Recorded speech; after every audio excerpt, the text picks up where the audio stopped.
Boa tarde, cidadão, de volta na Band Natal, chegando em todo o Rio Grande do Norte. Nós vamos conversar, pode ajeitar o microfone dele aqui, enquanto eu vou fazendo a resenha para preencher o tempo aqui.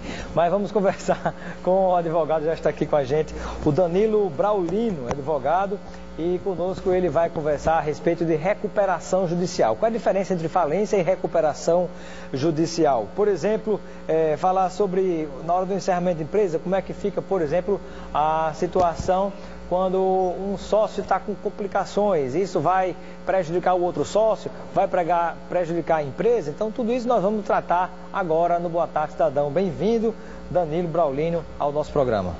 Boa tarde, Robson. Boa tarde, telespectador. Agradeço o convite. Prazer tê-lo conosco. E eu gostaria que você pudesse compartilhar conosco, né, o que é uma recuperação judicial e qual a diferença entre falência e recuperação judicial.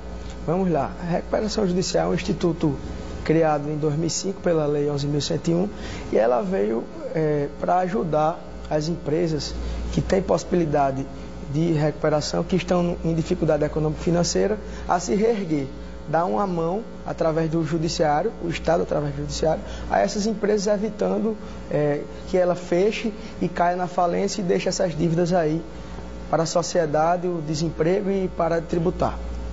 Na prática, como é que funciona uma recuperação judicial? Eu costumo fazer a analogia da recuperação a uma cirurgia.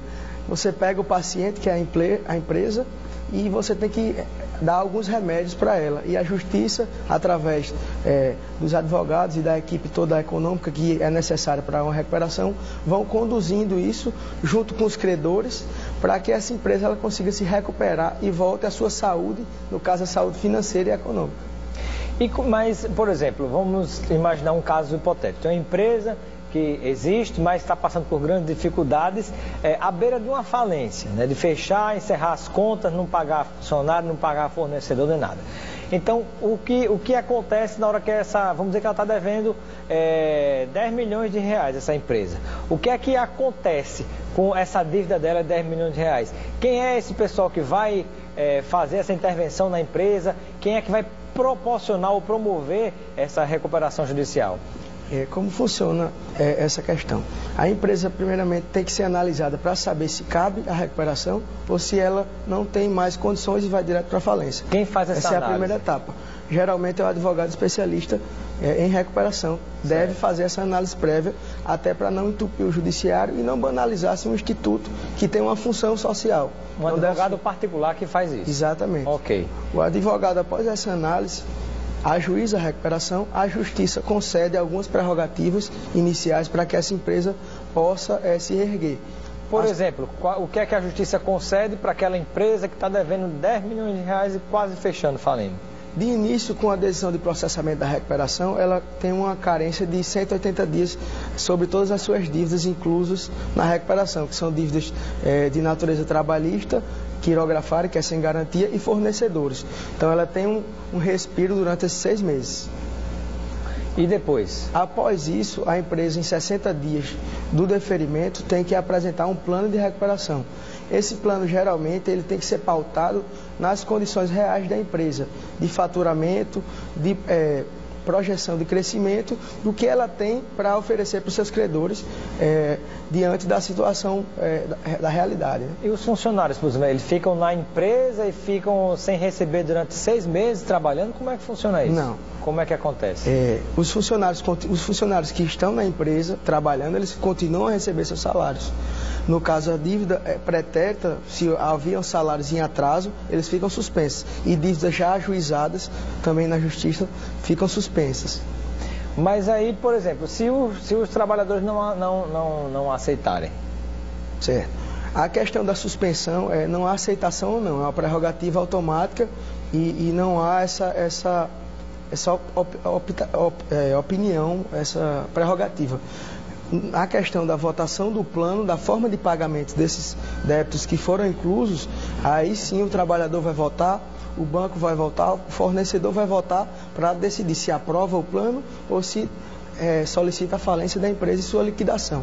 Seria um representante de cada um desses setores, um representante dos trabalhadores, se forma um conselho, é isso?